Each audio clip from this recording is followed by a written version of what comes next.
Hello, folks. Welcome to This Week in History with Mike and Will. I am Mike. I'm Will. And it's This Week in History, where Will looks up an event from history that happened on this week. And then he's got 1 hour to explain that event to me. And This Week in History, we're discussing French? French. Okay. Again. If you're watching, you're already in the title. Gilles De Rais? Gilles De Rais. Gilles De Rais. It's easier. Much better. Yeah, it's much easier. Gilles De Rais. Arrested. He was arrested. September 15th, 1440. Correct.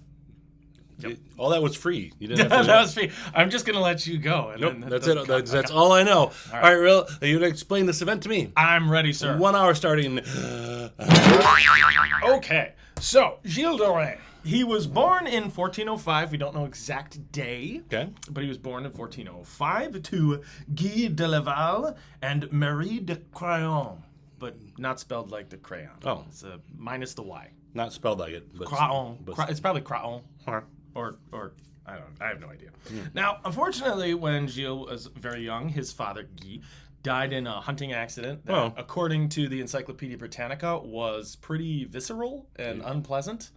And Gilles may have seen it. Oh no! Poor kid. As a young, as like a 4-year-old. He's like, Dada. Blah. I'm assuming maybe like if it was bad, it was probably either a nasty fall or he got attacked by a wild boar. Boar. Gotta be a boar. It's almost always like almost any time somebody dies from a hunting accident, it's not like, oh yes, the deer charged him. It's, oh, I fought something big and scary and it was mean. It's always a wild boar. Almost always a wild boar. That's why I don't hunt wild boars anymore. Don't hunt wild boars. The way they hunt wild boar nowadays is they hide up in very tall trees and they corral the wild boar and then they shoot him from really far away. My dad did a boar hunt. Sportsman-like. Yep. Well, they do it as a cull because wild boars are nasty. And they just are, they're vicious, nasty things. Thank you for your service. Thank you. Thanks, Dad. All right. So, Guy is dead. Yeah, so Guy is dead. And then, unfortunately, Harley Nui. Mom died not much later from an illness. Oh. Because it's the Middle Ages. Not the same boar attack? Not the same boar attack. She wasn't killed by this. I mean, maybe. The sequel. The boar coughed on her. Who knows? That's what it is. It's a serial killer boar. Just a, biological warfare. It's an assassin. It's an assassin boar. Boarological warfare, if you will.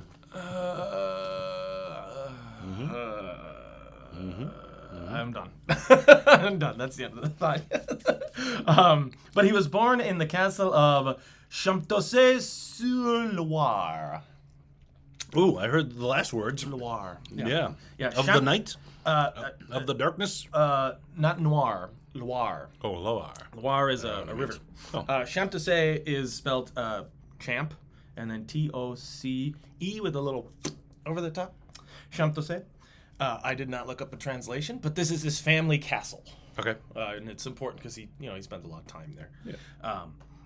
He and his brother René moved in with their maternal grandfather, who was Jean de Craon. Okay. So Grandpa Crayon. Is most of this episode going to be you doing bad mumbling French words? Yeah, pretty much. No, just I don't have too much to do, but that's fine. It's Jean de Crayon. Jean de Crayon. Jean de Crayon. John de Crayon. It's probably Crayon. I don't know. We call him Johnny Crayon. Yeah, Johnny Crayon. So John Crayon. Yeah, pretty much. Yeah. Johnny Colors. Johnny Colors. He was a bit of a schemer, was Grandpa. Okay. He was always trying to find ways to expand the family holding and power, which was a super common thing. So they phrase of him as a schemer, but it's basically like everybody did this. So sure. He's not a unique case where he's just evil grandfather sitting there. Yes, yes. And his scheme was to marry his grandsons off to wealthy younger women. No. Which is exactly what you were supposed to do as a noble. Yeah. That doesn't seem like a bad scheme It doesn't seem like super scheming. Like I was looking it up and was like, he's not like. They made it sound like he locks him in a tower and does horrible things to take advantage of him. Is Guile? What's the main guy's name? Gilles. Gilles and René. Those are the brothers. Is he infamous now? Gilles? Well, here's what I'm thinking. I'm thinking the Australian family. It was like it seems to be a family thing of horse thieves. Oh, yeah. That he's now been painted bad. Oh, so yeah, you make everybody else seem bad, so therefore that's how somebody else is bad. I don't know how the story ends. Well, we'll figure it out. Because Gilles was arrested. That's what we're talking about today. So we'll find out why. Yeah. But Jean had, like, plans for his grandkids. So he was going to marry Gilles to the daughter of the Duke of Normandy, but that kind of fell through. Then he was going to marry him off to somebody else, and that fell through. But eventually he married him off to this one's a tough one. Catherine de Thouars. Thor. Catherine de Thor. So Thor's granddaughter. Okay. And she was from Brittany. So that chunk of land that we keep talking about in northwestern France that leads to a lot of troubles. Pirates are involved there. Yeah, there were pirates. Yes, there was a really awesome pirate lady. And actually, they might have been neighbors. Oh. She was a bit later in the timeline, or a little earlier in the timeline, because she was in 1300. So this is after that, significantly. It's like thinking about what my neighbors were like 100 years ago. Exactly, yeah. Yep. But they care a lot more about who your neighbors were and who they are, because they own all the things.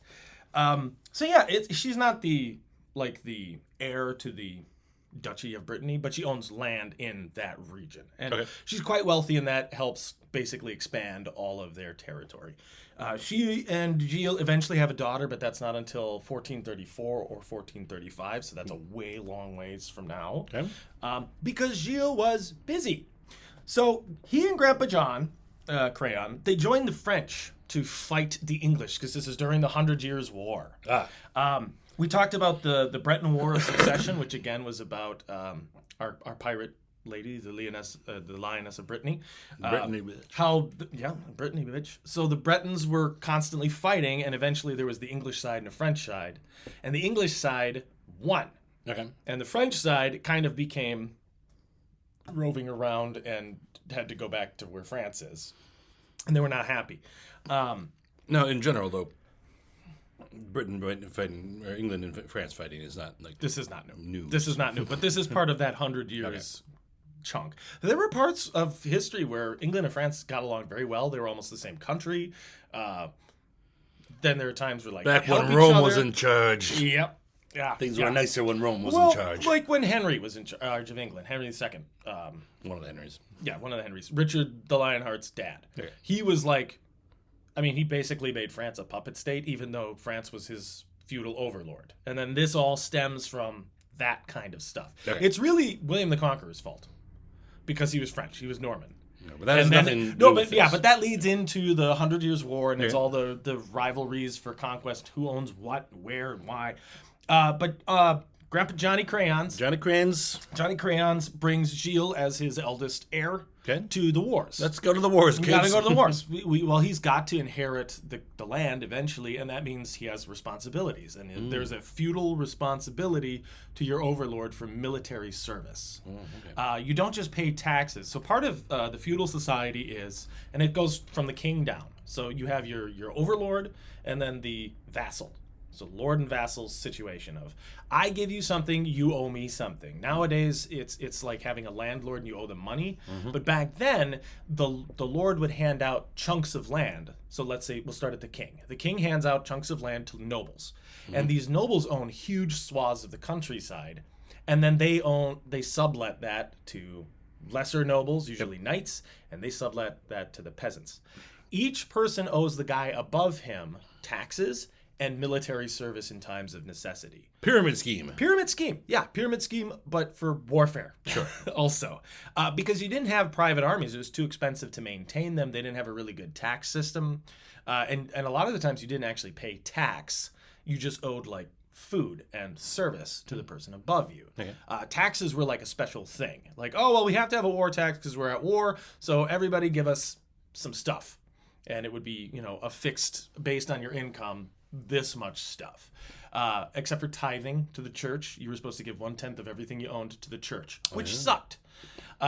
Because a lot of the time the church was supposed to take that and then redistribute it to the poor. Yeah. They would keep it. They do have nice cathedrals. Yeah, notice how nice the churches are. They're made of stone, they have stained glass, and this is a time when peasants live in hovels and basically just eat garbage. The peasants appreciate it. Yeah, they did. They appreciated it so much that when peasants would come with milk to give to the priests, they just pour it on the altar. Because they're like, well, I'm giving you 1/10 of everything I own. Passive-aggressive. To the church. Little passive-aggressive peasants. Yep, they found the ways around it. It was very passive-aggressive. Yeah, we're going to build ourselves another cathedral. It was pastoral-aggressive, because they're peasants. See, I can make bad puns, too. There are no bad puns. No, puns are great. I love puns. Yeah, let's not judge puns. I'm sorry. Puns are great. I like puns. I wouldn't say there's great puns. There are some bad... There are some, like, dad puns, and then those are, like, the eye rollers, but yes, sorry. Anyway, so John and Gilles are fulfilling their duty to the French monarchy by fighting the dirty, evil English that they hate. For like no reason. They literally live across the water. But for 100 years. But for 112 years this goes on. This is one of the times where they're fighting. And they apparently do very well for themselves. And the former ruling house of Brittany, the House of Blois, B-L-O-I-S, Blois. If it was Wisconsin, it would be Blois. Like Du Bois, Blois. Blois. It just sounds like something you say when you try to scare somebody. Blah! So the House of blah, blah, blah. They're Transylvanians. Yes.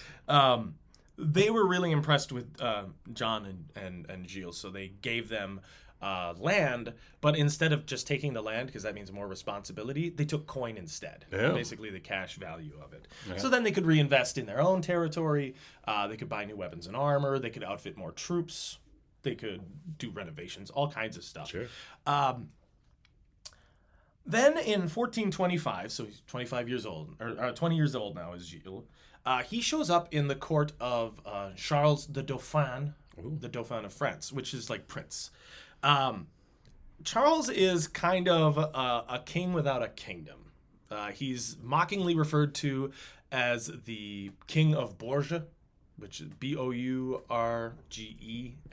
Bourges, because he basically that's the capital of France right now, and he just owns that and like the region around it, because England has conquered so much of France that really it's just all of England. They've just been taking a beating for the majority of this war. Like almost every major battle you read about in the 100 Years' War, England wins, and usually like by a lot. Like there's the Battle of Poitiers, there's the Battle of Agincourt, and almost every time it's a bunch of English archers just shot all of the French knights and killed them all, or took a bunch prisoner. Okay, but they never quite finished the deal. They could never finish it off because they'd have armies of like 5,000 guys you can't conquer because you can't hold territory. But they could destroy the enemies in the field. They just couldn't. And then they'd get like disease afterwards because it's a bunch of dead things all over the place. Or they'd get overwhelmed with the amount of prisoners they took. And then the French would be like, okay, enough of that. So years and years of this happening where they have like treaties and losing battles, the French are just kind of miserable. The French people have lost. Fun to lose. The French people have lost a lot of hope that the English aren't going to stop. The English have a lot of problems with like what you would refer to as rapine and pillaging, which is just rape and murder across the country. It's a very, very bleak time for a lot of French people. So the Dauphin is like trying to figure out how to redeem France. He needs strong fighters. So Gilles is an ideal candidate. He's young.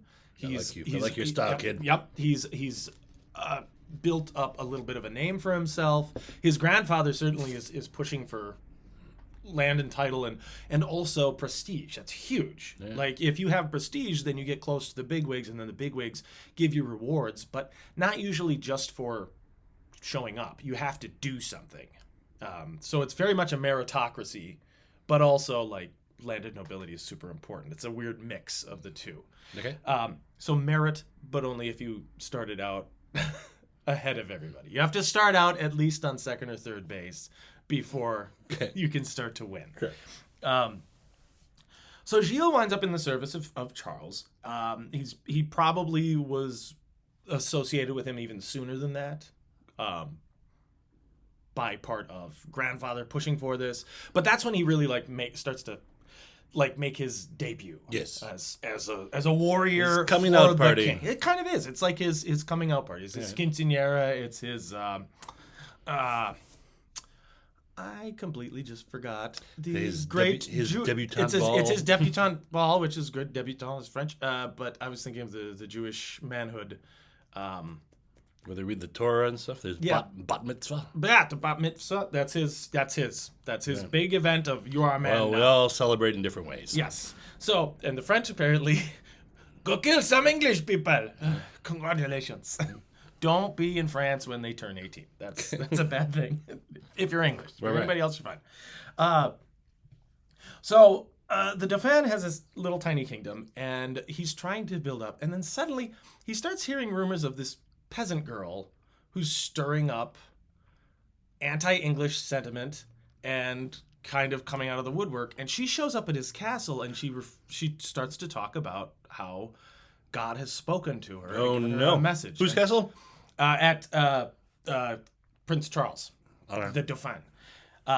Is she a famous person? And her name is Joan d'Arc. Oh. Joan of Arc shows up at his castle, and she's like, God has told me that I can lead your people with your will, and we can drive the English out. All right. And he's completely overwhelmed by this. So he takes one of his best knights, Gilles De Rais, and he sends her along with Jeanne d'Arc Okay. to fight the English. Just the two of them together. It's just them. Nobody else. Buddy cop movie. But no, he sends a series of other nobles. Right. He gets a very famous warrior named La Hire, which is the higher, like it's like this. He's just renowned as just hating the English passionately. He's just a warrior beast. Okay. And we'll talk more about him because I want to do a whole episode on Joan of Arc. So, sure. But Gilles gets tied on to this group, and they are sent to save the. You don't want to get tied too tightly to Joan. No. Because we all should know by now what happens to poor Joan, which we'll talk about in a second. The first major stop and one of the biggest events, this is the turning point of the 100 Years' War, this is a whole thing we'll talk about, is the Siege of Orleans. Orleans was a very important city. It's on the river, I think north of Paris. It's a hugely important strategically valuable city. It's also a merchant city, and any kind of city, I mean, there's infrastructure built around it. There's a lot of people built around it. Every city in the Middle Ages is valuable. Like, there's no such thing as a bad city because you don't have a ton of them. But its fortifications are very, very solid, and the English have it surrounded and they haven't been able to break in. Classic. Yeah. So Jeanne is sent to fix the situation. She shows up with not too many soldiers, a few hundred, I believe. And she's like, I'm going to save you people. She brings food, which is super important because they don't have any. So Joan of Arc, she's leading? Yeah, she's sent. They give her armor. Wow, they give her a sword. She gets a banner. Everybody, like, it's a... And again, we'll talk about this more in detail, but it's kind of we need a figurehead. And France, but the people love her. They absolutely love this concept of this innocent peasant girl guided by God to go and save their people because nothing else has worked. Okay. So this is back in the time where, we've been doing the same thing over and over again. And it's not working. Let's try different stuff. Yeah. As opposed to nowadays where it seems like, why would we try to change things to fix it?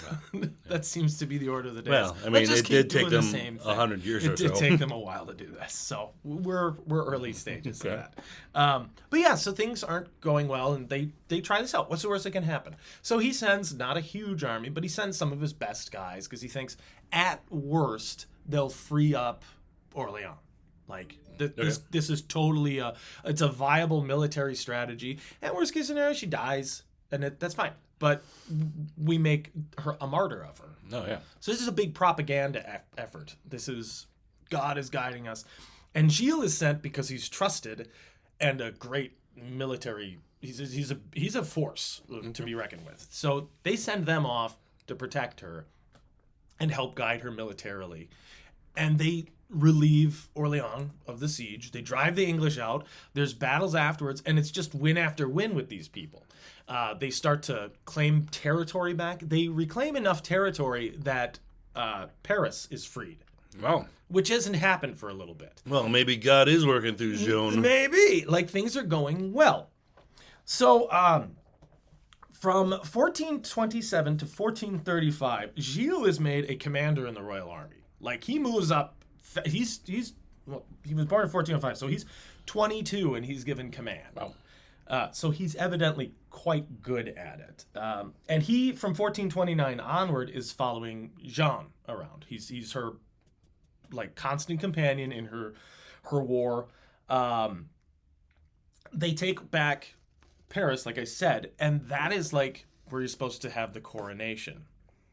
Okay. So the Dauphin and his family are like, we're going to make me the king now. Yeah. Officially, the king of France, not just kind of in exile almost. I don't like my nickname. I don't like it. I don't like being just called the prince. I don't like being called the king of Bourges. I'm the freaking king of France. Yeah. And look we're winning again. All right, I'll act like it, king. So he sends 4 of his nobles to take the Holy Ampulla. And then we're going to put a picture right there. Holy Ampulla. And what this is an ampulla is like a vial. This is a sacred oil that apparently was gifted by God, I believe, to St. Clovis, and it anoints the kings of France. So this is a highly symbolic, ritually important thing that never runs out. Ooh.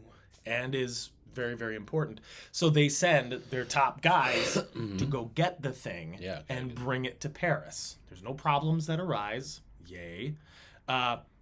But on the same day, so this is 17 July 1429, he brings the Holy Ampulla from the Church of Saint-Remy to Notre Dame for Charles' official coronation. At the same time, he is made the Marshal of France. The Marshal of France is the head of the entire military. It is the highest rank in their military that you can possibly have. Okay. So Gilles De Rais, at 24 years old, is made the boss of the military. So we can only guess he has to be amazingly good at battle. Or good at taking credit for things. But there's enough people around that outrank him technically, like nobility-wise, that could say no. Like, he's fighting alongside, like, Charles' cousin. Yeah. He's fighting along guys who are older, supposedly wiser, better landed wise. Like, they come from bigger names, and he's made the Marshal. So he's a big deal of his own merit. Good job, Gilles. Now, most of this information comes from the book of Jean Benedetti, who wrote a book about Gilles de Rais in 1971. Did a lot of research, so that's our major source for this. But a lot of this is written down. They have good chroniclers at this time that are like, "Holy crap! Do you see this peasant girl? This is awesome. Who are all the people around her? Okay, this Gilles de Rais guy. What do we know about him? He's cool. Who's this Lahire guy? Who are all these people?" They're writing all this stuff. Probably not how it went at all. I like to think that they got it's the, they got the pencil behind the ear and the press bonnet, because it's a fancy, medieval French hat. It's probably got a long tail on it. All that was correct, yes. And it just says Le Presse. I don't think they had pencils back then. Look up when they... Quill. I'm going to look up when pencils were invented. You know what? They probably had it in Greece, and then everybody forgot about it. Mm-hmm. Like so much other cool stuff. They actually kind of did, because they had the stylus that they would write in wax. Yeah, that's a reverse pencil. That's not really a pencil. It's like a pencil. It's pencil shaped. A reverse pencil. It's a reverse pencil. You're indenting versus adding to a... Are you saying that the pencil doesn't make indentations on a piece of paper? It more so leaves residue of that's very true. Letter graphite. It does. Let's not discuss pencil physics. But no, that's an interesting thing. Now I'm curious. When was the pencil? It's on my list to look up. I mean, or if someone wants to comment below. Do you just count charcoal? No, that's not a pencil. Okay, I'm just saying. It's charcoal. It's got to be wrapped in wood. Yeah. Okay. They probably learned how you use charcoal to draw when they had charcoal when they first saw a stick. Yeah. Back in the grunting days. Yeah. It's wood, and it makes black marks. All right. Pencil. We will debate the great pencil debate. Will come up later. Pencil debate. I bet that's a thing. There probably was the great... Well, anyway. Right. So Gilles is doing so well at this that he is allowed to add to his coat of arms. Ooh. So the coat of arms is Typically, it's like the symbols that represent your household name. It's your family crest. Yeah. And his is allowed to have, along the border, the royal arms. Ooh. So that's like the gold fleur-de-lis. That's little there. Oh, okay. There we go. Just so everybody knows what a Sure. fleur-de-lis is. And then that's set on like a blue field, and then that wraps around his shield. So that's a huge honor. That's not handed out. That's like your friends of the king. That's a big deal. And it usually has to be earned through battle. And it is then like on a shield, or does someone carry a flat, like a standard with it? So it would be added to excuse me, all their letterhead and basically bolts? everything. Shields. So his personal shield that he would carry to battle, Sure. which actually they by then aren't using shields very often. They're wearing full plate. Yeah. So this is that time where big swords, heavy armor. Yeah. Shield's not really necessary. But for any shield that's hanging up, their standards, their flags, basically put outside of the castle that they live at. It's their mark. Okay. And yeah, for anything that is signed, it might be on their seal then. So when the wax seal, they have to carve into the thing now. Might be on the sides of their pencil for their... Yep, if they have that. Yep. We're fancy. So that's a big deal. Yeah. Sadly, though, Uh-oh. in 1431, Joan of Arc is betrayed Oh, no. by the Burgundians, who are a constant problem during this war. She is captured. She is sent to England, and the English burn her as a witch. Oh, is that who did it? I thought her own people did it. Nope. Okay. Well, Nope. I suddenly feel better about Joan of Arc. Yeah. A little bit. Yeah. We'll learn more about her. Yeah. I had always thought it was her own people who... She got betrayed by the Burgundians who pretended to be her friends. I know. They were supposedly because the Burgundians switched sides like 15 times during the war. Okay. They're the worst at this. They are whoever is going to benefit them the most at the time, they switch sides. Now they're currently part of I think they're currently part of France, that or the lowland countries. But I think Burgundy is part of France now. Burgundians. Yeah, the Burgundians. The color and the wine. Pretty much, yeah. I don't know if there's a Burgundy wine. There might be. There is a Burgundy one. Yeah. Which is the color. I think that's why they call it that. It's that deep red. Okay. But anyway, the Burgundians capture her and sell her to England, basically. Ooh, harsh. And they're like, aha, we got her. And then the English are like, yep, we're so mad at you for everything you've done that we're not just going to kill you, we're going to call you a witch and we're going to burn you at the stake. Yeah. Which is awful. Which is absolutely awful. Like, because there's no such thing as, like, black sorcery. That's not a thing. And they knew it was nonsense, but they just were so mad about it that, well, yeah, of course they knew there was nothing going on. They were like, but for a woman, a girl, she was like 16 when she started this. They knew it was BS, though? They totally Because when were the Salem witch trials? I feel like one of the witch things... Salem witch trials are actually more crazy. Those in the 1600s. Yeah. But medieval people actually largely believed the devil had no power. Oh. God was too powerful. Why would you fear like the devil could be responsible for twisting things, but the devil was seen as like an inconvenient thing that got into people. But the church knew very clearly there's no evidence of her sorcery, but the king wanted her to burn. The king hated her.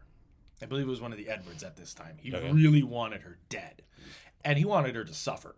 So he made it an ecclesiastical thing. He made it a religious thing, because in France, the priests are like, she's awesome. She's guided by God. But to say she's guided by God is heresy for the English.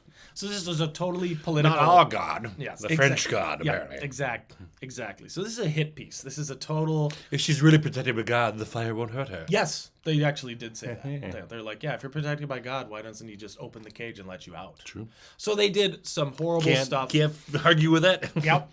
So again, we'll talk about this when we focus on her. Sure. But they did some hinky stuff like about making her confess and saying like her passing would be better, and then it was really bad. That's hinky with an H. They threw this poor girl into a prison. They just treated her appallingly.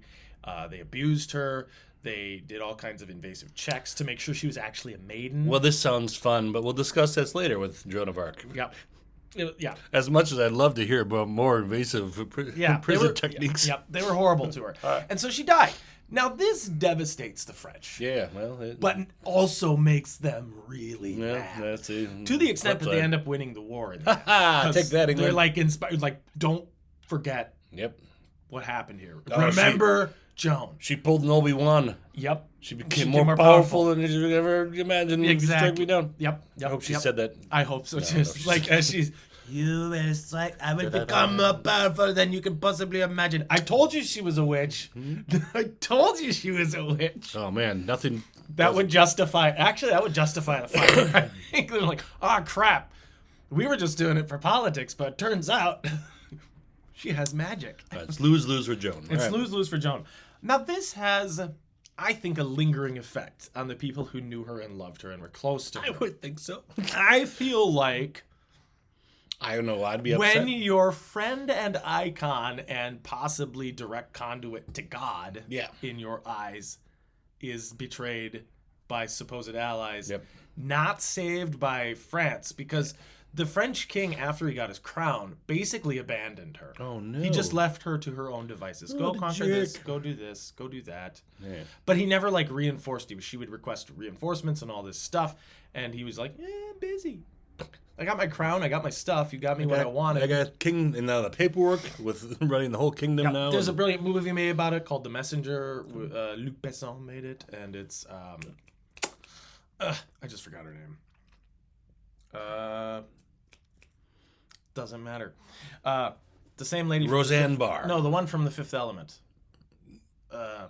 Yeah. Okay. Mila Jovovich. Okay. She plays Joan of Arc, and Gilles De Rais is in it, and he's awesome. He's played by Vincent Cassel. It's fantastic, and he's a total badass in cool plate armor, and he beats up a lot of guys and kills a lot of English people, and it's a cool war movie. And then Dustin Hoffman shows up in the end as a priest.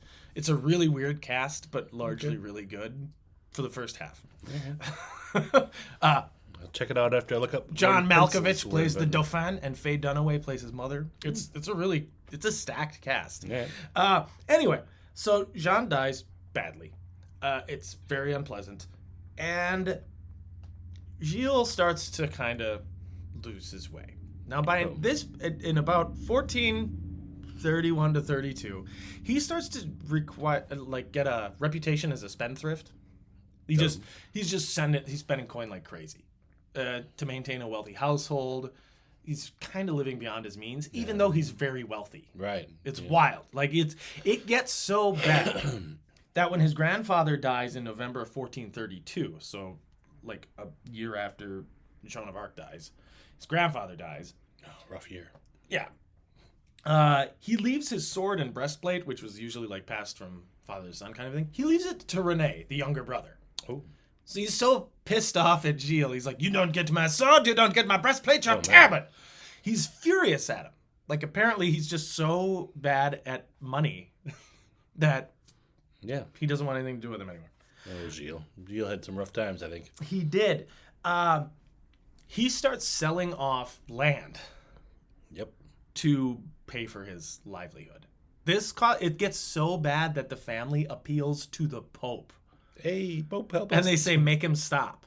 And the Pope says, no. Why would I do that? I don't have any power to do that. First of all, I don't have any power to do that. Secondly, he spends a lot of money on church stuff. He spends a huge amount of money building the Chapel of Holy Innocents. Like innocent with an S, not innocence. So people that are innocent. It's this splendorous castle. Or not castle, chapel. I think it's more like a cathedral. It's huge. Okay. I haven't found any pictures of it. Is Gilles doing this? Gilles does this. Okay. He spends a huge amount of money to this. He starts to lead services. He's not a priest. And he has this opulent, fancy outfit that he designed so he can lead the services. So he's starting to make a shift. Yeah. This is a little odd. Okay. But the Pope likes that he's doing this. As long as he's teaching the right message, It's funny because the Pope isn't like, he's not a priest. The Pope's like, no, he's super rich and he made a church and he's preaching the word of God. Yeah. There you go. There we go. We don't care how. And he's not taking money from poor people. He's using his own coin to do it. If you have money, you can do whatever you want. Lesson of the ages. Yeah, turns out since ever, if you have money, you can do what you want. Yep. So they petition the king, Charles, and they're like, okay. And this is Gilles' family. They're like, okay, so the Pope won't do anything. Will you do something as his liege lord? He's doing so much to ruin the family, and we're sick of it. And Charles declares him a spendthrift. Apparently, this is a thing. If you're a spendthrift, this is a thing. And he bans anybody in France from buying anything from Gilles De Rais. Ooh. No one is allowed to buy land from him. It's an official, legal, kingly ban. Wow. Don't buy stuff from this guy because he's financially irresponsible. Now it's called a spendthrift? A spendthrift. But to be thrifty means to not spend money? Typically, yeah. So he's spendthrift, like he spends until he's thrifty. It's a weird expression. I feel like we've had the similar discussion sometime in the last year. Probably. Over a thing where the word doesn't make sense. Yeah. So he's a spendthrift where it's kind of counterintuitive. He spends so much that now he is... I don't know. I think thrift is like a... I think it can be used as like a way of doing things. Okay. I mean, I'll have to look it up. I should have looked up the etymology of that. I always thought a thrifty person was one who didn't spend money. Right. Yeah. You go to thrift stores and all that. Right. That's a whole thing. Yeah. But he's a spendthrift. That's a bad thing. Okay. That means like you spend a lot of money. Okay. So yeah, he's a spendthrift. We'll look that up with pencils. Spendthrift is the opposite of miser. Okay. So he spends a ton of money and he gets banned from spending, like buying or selling anything. Yeah. Then he winds up getting into debt because of his attitude. He starts trying to take out loans. Well, that's also covered. He's not allowed to take out loans in France. Now, he's not making any money, though. What's he do? He just... Not really. So he ends up going to Brittany. Once again, Brittany, bitch. Yep. And they don't care about the king's ban.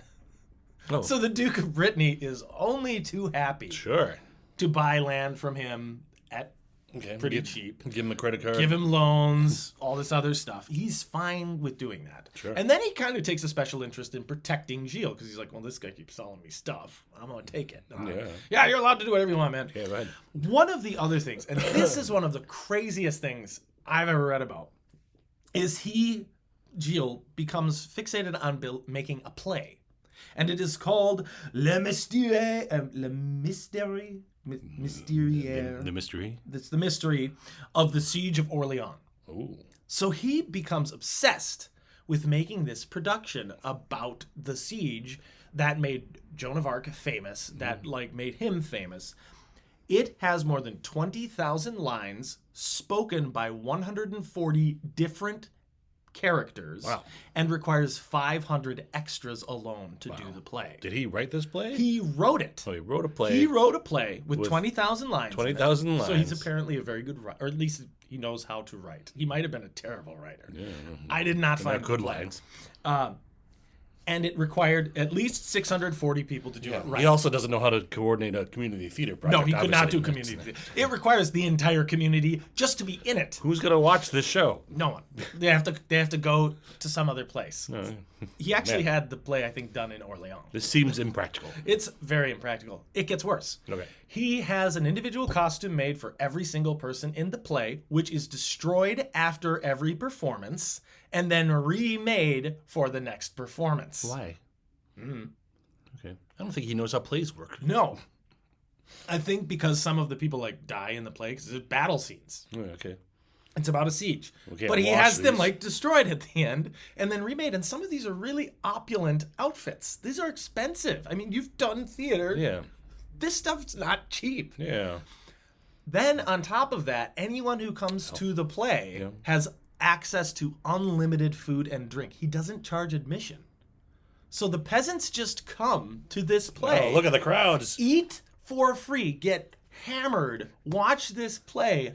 His producer's on the side. And that's the thing. He's the producer. He's solely doing it. His family, though, are sitting there going, I'm sharpening my knife and I'm going to stab Gilles. They're furious. Yeah. So this is helping build his reputation. Okay, this guy's a nut job when it comes to money. Yeah.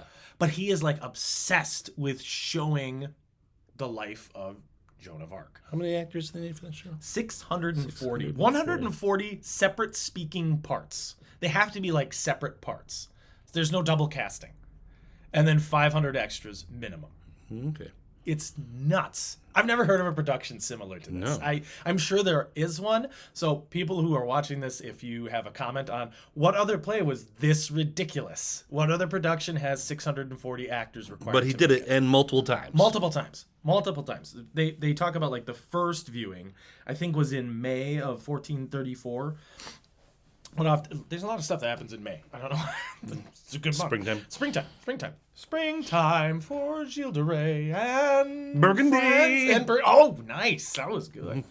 So yeah, they didn't have like a cost of what this would cost. It's a lot. It's an unbelievable amount of money. This is why he's selling land to do this. So between the church and this, I can't imagine a lot of people who could afford that. Like, the King of France doesn't have this much money. I can't imagine trying to organize rehearsals. Oh my God! And it's like, and you know that this guy is, since he's so fixated and obsessed with it, he's doing like all of the work by himself. Sure. I'm picturing him like making the costumes.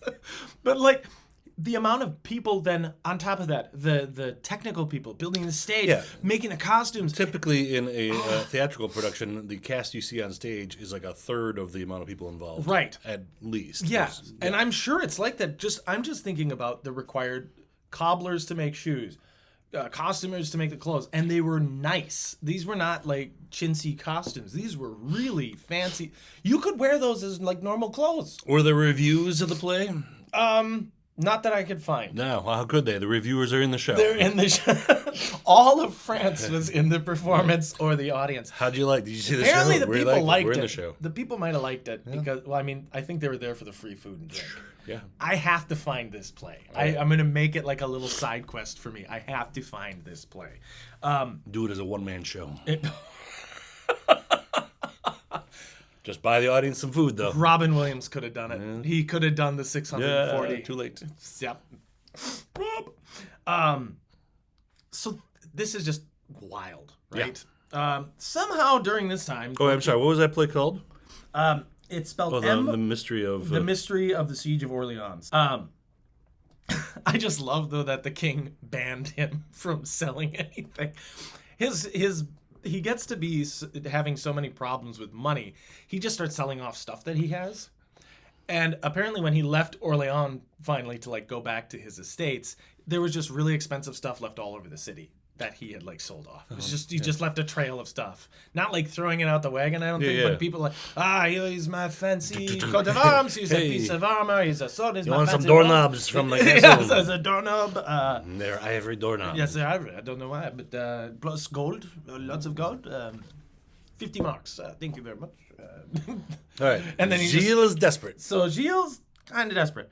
He is but desperate I feel though desperate, but happy and unaware that he's desperate, making his play and doing all this stuff. Yep. And feeling maybe like. Yep. Checked out. Until 1438. Okay. Now we're gonna start following a turn. Oh no. In 1438, he's very desperate for money. Yeah. And according to his later trial, which we'll talk about why he goes to a later trial. Well, according to his later trial, he met a priest named Francois Prelati. Hey. Francois Prelati was a cleric who apparently knew how to summon demons. No, that's good to know. Yep. And Gilles and he became friends, and Gilles got into occultism. And he wanted to hire a demon named Baron, which I thought was really funny because it's Barron. And I don't know if you know any people named Baron nowadays, but it's got an association to a French demon who would apparently exchange riches for... Favors? Yeah. Soul? What else you get traded for? More riches? Don't know. But there were 3 attempts to summon this demon to no effect. I can't imagine why this didn't work. Yeah, your call is very important to us. Baron is busy right Francois explains to him, well, we're just not getting through. Yeah. It requires sacrifice. And Gilles says, what kind of sacrifice? He says, yes. Bits of children. Bits of children. Bits of children. Like pieces. Not the whole child? Not the whole child, just parts. Sure. And at first... You know, you're thinking, Gilles like, oh, no. No. Wait, not a whole child. Not a whole child, though. He shows up with like a jar of bits. What kind of bits? They don't explain. Could be an arm. Yeah. I imagine like, a jar? In a jar, in like glass jars. He's got pieces of children. and brings them to Francois Prelati, and he summons the demon, and it doesn't work. No, but let's back up though.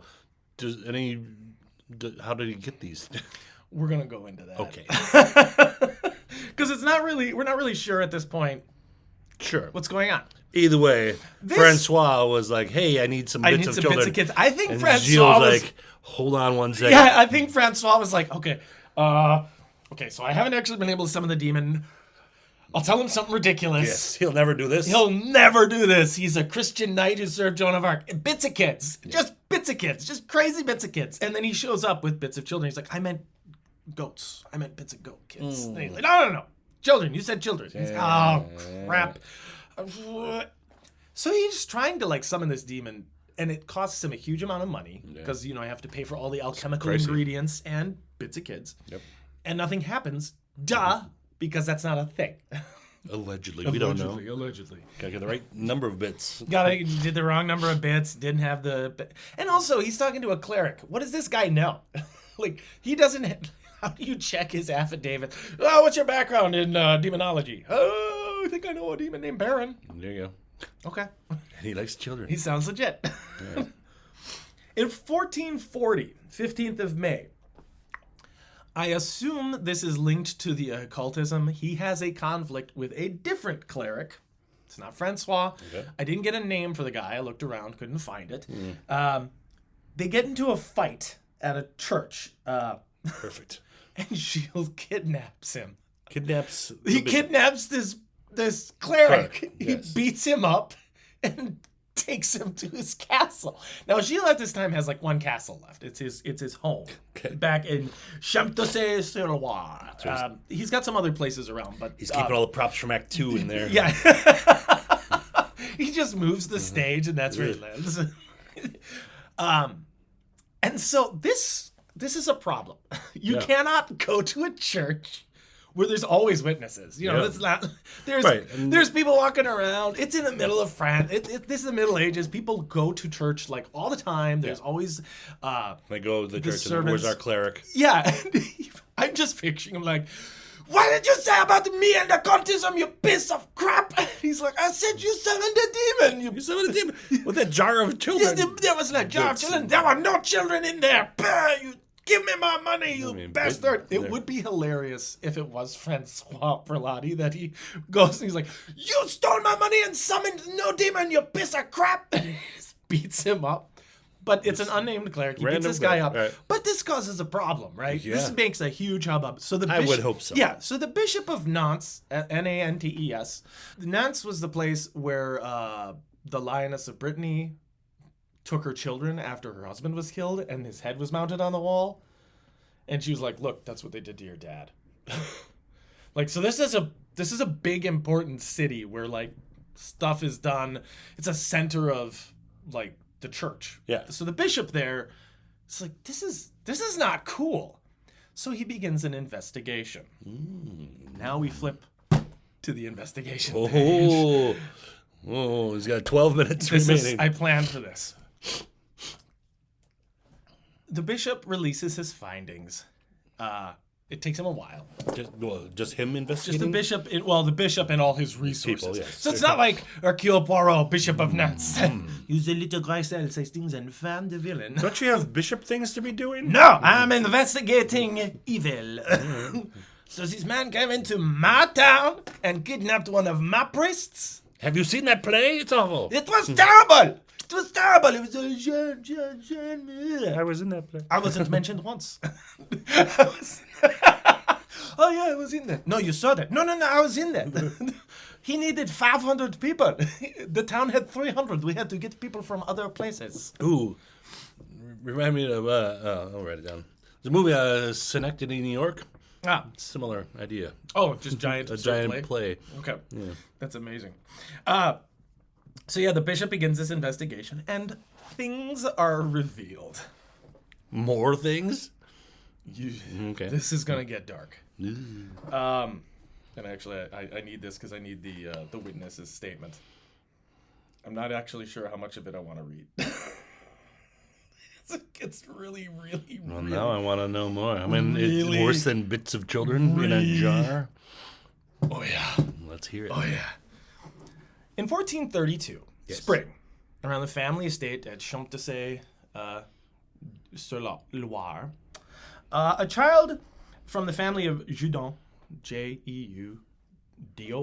that's the only thing that they call the kid. He's not given a formal name. That's his family's last name. Okay. He's 12, and he disappeared. It's common for kids to go missing in the Middle Ages. Things would happen a lot of the time where they'd get kidnapped by robbers, and then the robbers would give them to nobles to serve as pages in their households. And the nobles would be like, oh, yeah, that's fine. We need people around the house. They need servants. It was also very common for kids to like meet a wealthy person and be like, okay, my life sucks. Can I come work for you? Yeah. I'll clean your shoes. Yeah. And then they get to live in a castle, they get food. As opposed to living in pastoral France is not bad. Right. Living in city France in the Middle Ages kind of sucks. Yeah. Lots of diseases, lots of problems. If you couldn't get apprenticeships, you had a problem. However, this kid is an apprentice for a furrier, so somebody who actually deals in the fur trade, which is good money. Sure. I mean, it probably stinks to high heaven, and it's probably awful in a lot of ways. Yeah, but there's money, and he's an apprentice, which means he is going to learn a valuable skill and possibly take over the shop. If the guy doesn't have any male heirs, that's a very common thing for them to take their apprentice, marry them to their daughters, link the families together. It's a great way for people of lower economic station and lower class. I hate that, like low class, like not in that way, but like the peasant class to move up, to have comfort and wealth.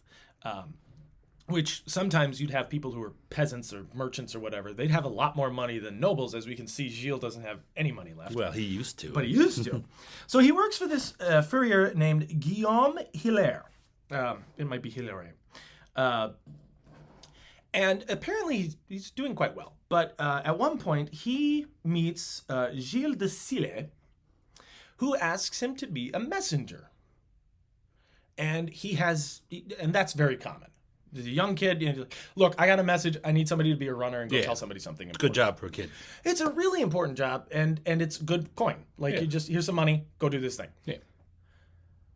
Gilles de Rais is cousin to Gilles de Rais. Gilles and Gilles. Got it. Gilles and Gilles. Nice and not complicated. Come on, France, you're as bad as England about naming people. The kid never comes back. Uh-oh. Nobody knows what happened. The family is concerned. Yeah. Mr. Jeudon asks, and Hilaire is mad. This is his apprentice. He liked the kid. The kid was helpful. He gave him a gig to go run this message, and he never came back. This is not the only time this has happened, but this is the first time. The nearest castle is Champs-Élysées sur Loire. So this is Gilles de Rais' castle. Yes. It is revealed after the bishop sends out several arrest warrants. He brings in two men. Etienne Correlot, who's called Poitou. He is Gilles de Rais' bodyguard. And another one, Henriette, who's another bodyguard. And they have an interesting story. Oh. Young Jeudon was the first child captured by Gilles de Rais, but he was by no means the last.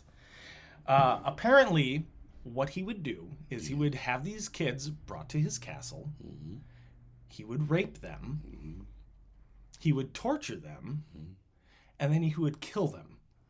And then have their bodies burned in his fireplace and spread in a cesspit or in the moat of his castle. There are different versions of what happens, but one of them says the boy was pampered and dressed in better clothes than he had ever known. The evening began with a large meal and heavy drinking, particularly hippocras, which is a really fancy wine mulled with lots of honey and like berries. So it's a really heavy, sweet drink. Tasty for a child. It's great. And it acts as a stimulant as well. The boy was then taken to an upper room to which only Gilles and his immediate circle were admitted. There he was confronted with the true nature of his situation. The shock thus produced on the boy was an initial source of pleasure for Gilles. Oh. He got off on torturing these kids. Who's reporting this, though? His bodyguards. Okay. And it turns out, we'll get to how many. Because they're kind of complicit, ain't they? Yeah. A lot of the time, so Poitou explained that his master would strip the child naked and hang him with ropes from a hook so that he could prevent him from crying out, and then he would pleasure himself and then torture the child and continue doing that. And then he would cut up the kid and then kill him.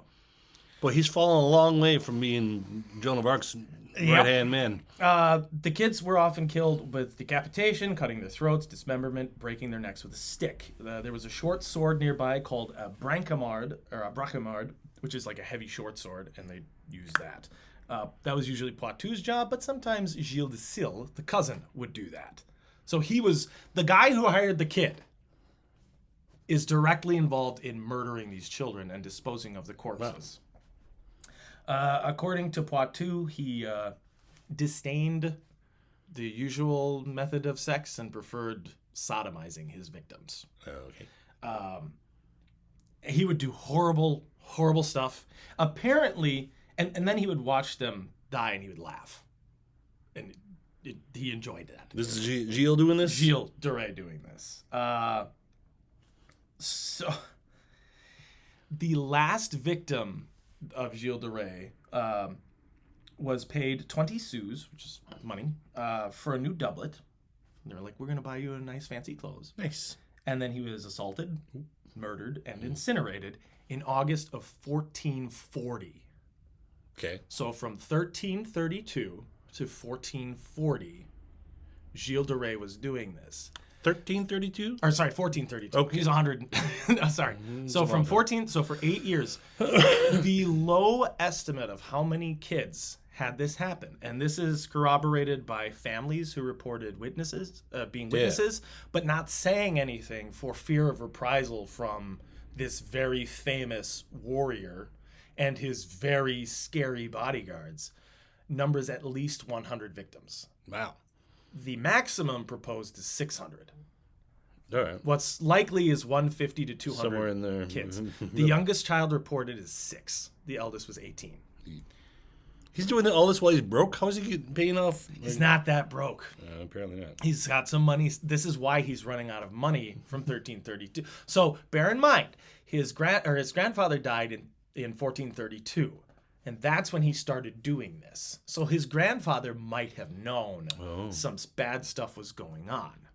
Might have seen, like, the cruelty.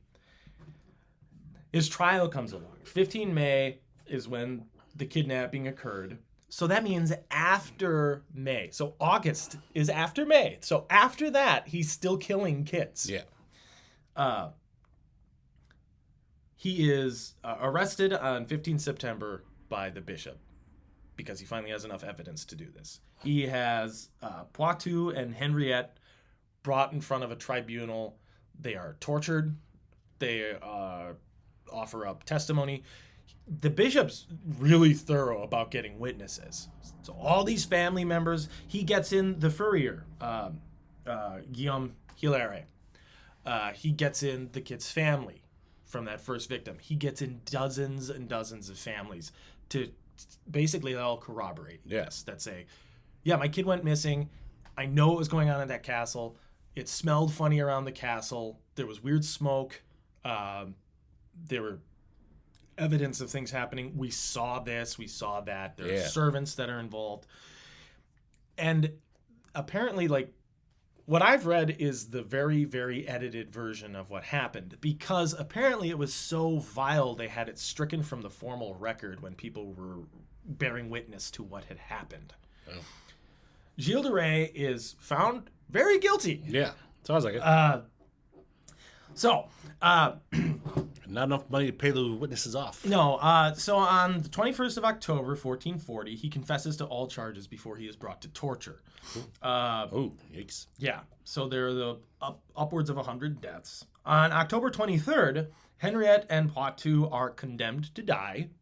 Yep. Well, that makes sense. The penalty for this is to be hanged and burned whilst hanging. Ooh. So they basically cook you while you're dying. Yeah. 25th of October, the death sentence is handed down for Gilles. He is allowed confession. Okay. Nobody tries to excommunicate him. for these horrific crimes. So he gets to go to heaven? Keep this in Is mind. that his plan? Keep this in mind. Okay. October 26th is the execution date. The sentence is hanging and burning. It is at the Ile de Biesse, Biesse. So it could just be Bisse. Sure. Gilles asks to go first. Can I go first? He wants to die first. Now, one of these things could be like, I don't want to watch that happen to somebody else. Yeah. Also, it could be like I want to go as a good example, because before he dies, he gives this speech that is it's contrite and it is pious. And it's all about like getting to heaven and begging for forgiveness and finding eternal salvation and all this other stuff. Sure. Sounds great, Gilles. Yeah. He's hanged. Yep. And set on fire. Yep. But before he's fully consumed, they cut him down and his body's carried away by 4 women of wealth and station. This is very weird for a guy who has killed upwards of 100 children. Is he dead? He's dead. Okay. Good. His bodyguards, however, are burned to ash. Well, They string him up and cook him. so you get for being hired help keeping your mouth shut. He's buried on consecrated soil. This guy is a mass murderer. Yeah. And he's buried in a proper setting. Well, he did confess. So Gilles De Rais dies. Yes. This is why this is interesting. When he died, the Duke of Brittany gets all of his stuff. Okay. All of it. All of his land. Everything. Without cost. Without incurring any penalties. So there is a theory that up till like 1440, when he got in a fight with this priest, that's why I changed tactics, because there's a theory that this was a giant witch hunt.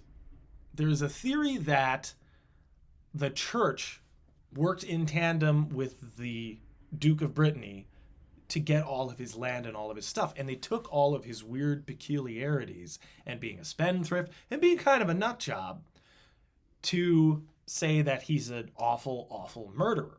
The people that are his main witnesses are his bodyguards. Yes. Who are awful human beings, Yes. potentially. Or maybe were paid a lot of money to lie and then were executed anyway to keep the secret. See, that's where it kind of falls apart. But all right, go ahead. Yeah. Because, well, I mean, if you pay somebody a lot of money and you're like, yeah, everything's fine, we'll pay you tons of money to say something. You're like, yeah, sure, no problem. Yeah, we'll confess. Yeah, this guy sucks. And then you hang him and burn him. They don't get a chance to say, well, okay, fine, actually, he wasn't so bad. Interestingly enough, Aleister Crowley was fixated on this guy. Now, Aleister Crowley, for those who don't know, is a famous occultist. Ozzy Osbourne wrote a song about him. Yeah. And he said he was a victim of a witch hunt because he pursued knowledge and had an interest in the occult. So there's a lot of people that are wondering, maybe there's a sociological effort, like sociological in that it was the Duke wanting power, working with the Bishop of Nantes to try to seize land and territory from Gilles. And then they just happened to take all of these missing kids, which was, like I said, pretty common at the time, and then they laid it all at the foot of Gilles. What I think is likely is I think he loved Joan of Arc, and I think her death drove him completely bonkers. Oh, yeah. I think that broke him. Some part of him snapped. Yeah. And that, because up until 1432, he is a paragon of virtue. He is almost like a saint by French standards. He is a warrior. He is a general. He is like the most famous guy of his time. And if he had died then, he would be a national hero. Sure. But he lived long enough afterwards that he started doing all this horrible, like unbelievably horrible stuff. So you don't think the Brittany set him up? I don't. It seems too much. It would take too much. It's easier. If it was one or two kids, sure, maybe you could say, "Oh yeah, he killed a kid," and you could, Even it's easy enough to fake. Oh yeah, some kid disappeared. It's got to be his fault. Yeah, okay. But 100? Yeah, it's a lot. That's a lot, and all these pieces have to fit together perfectly to justify it and say, "Oh yeah, he's totally innocent." The church has said and done horrible things throughout its history, but this is a cover up of all cover-ups. Like, this is a huge, huge accusation to lay at somebody's feet. And then he just owns it. But it is weird that he is allowed to be buried in consecrated soil. It is weird that he is allowed to make a confession. It is weird that he's given all of these rights and opportunities and benefits that other murderers are not. And I don't think it's just because of his rank. It could be because he cut a deal. Oh, yeah. Well, he knew that was going to happen. He knew that they were coming for his land. He knew all this stuff was going to happen. And he's like, fine, I'll admit to murdering all these kids. I'll admit to all this horrible stuff. I know what's true, and my soul will go to heaven, but you bury me right, and you do everything right. So it's a viable theory because of all of these, like, contextual. Yeah. Well, he probably got whatever special treatment because he had. But for sure, so that's the extreme, right? Like, he knew that they were sending him up the river and they were screwing him over, and then he was like, "Fine, I'll admit to all of this, but you do right by me and you bury me properly." Having like the wealthy women and the people of station taking care of his body, it's just, that's really weird and a very strange detail for somebody who's committed an atrocity. Yeah. Because this is unheard of. This is the first recorded serial killer in history. Ooh. Which is why this is a huge deal. I think we'd know more about this. Right. So there's these weird extenuating circumstances of, well, if he was so bad, why would they do right by him? Why would they do that? Like, the church is not kind towards these people, and the non-church people are involved because it's a double trial. It's not just the church running it; it's his liege lords are in charge of this too. It's like one of the only times where the church and the local legal guys are all involved and like, yeah, this guy sucks, he's terrible, kill him. But it also means that it could be tied together and they could have won it. So it's this great question, this big debate about it, because there are reasons why you could go, yeah, people are greedy enough to do horrible stuff and say, yeah, this guy's a monster and I want to, this guy's great, but I want his land really bad, so I'll say he's a monster. But what is more likely is he did horrible things and the church said, dude, we're going to torture you for horrible stuff. Just confess to it. We've got you. We've got all of this testimony. We have all this evidence. But that's the other problem too, is most of it is all evidence. Because the bodies are all burned and all gone. Yeah. They don't find bits of bone. They don't find anything like that. So there's not... But there's a lot of testimony that, oh yeah, I saw this happen. I did this thing. And it's enough people against him that it makes sense that he did these horrible things. And then they gave him an out. Well, you just tell us. Sounds like a cold case. It is and as usual with history, the truth lies somewhere in between. Yep. Surely. Yeah. All right. Yeah, that's the awful what a shift, right? From war hero to monster. Forget the play producer in the sorry. Yeah, the play producer. Don't forget about the play. Up until the child murder, that's the weirdest thing about the guy. You're like, okay, he could have just gone down in history as he got a little cracked and made a crazy play, but no. Yeah, had to go murder children too. To go murder and do horrible stuff to all of these kids. Well, what a roller coaster of fun history can be. So that was the story of Gilles De Rais being arrested in 1440. Yep. Good job, Will. Sorry. If you have opinions or your own theory as to what happened, feel free to leave a comment. Yep. Like and subscribe, obviously.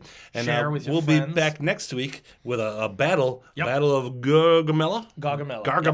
Yep. Gargamel. I was going to say they got to fight the Smurfs. Well, we'll find out. That happened in 331 BC. Yep. Long time ago. Long time. We'll find out about that. Long time ago. Next week. Next week. Anything else? No, I got nothing else. All right. Thanks, Will. Thanks, Mike. Talk to you later. All right. Bye, guys.